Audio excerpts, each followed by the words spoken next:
Ito mga kakulay ang sukat ng bearing ng swing arm ni RFI mga kakulay. Papakita ko sa inyo para hindi na kayo magbaklas.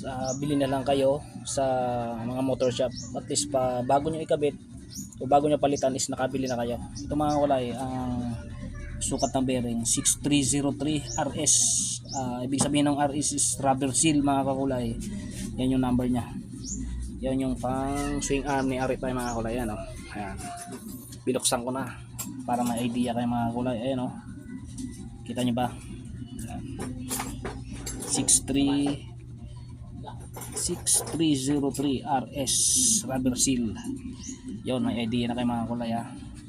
Case na masira na yung bearing nyo, may pamalit na kayo agad na mabibili dahil alam nyo na yung sukat. Yan, 6303, ulitin ko, 6303 RS, meaning ng RS is rubber seal.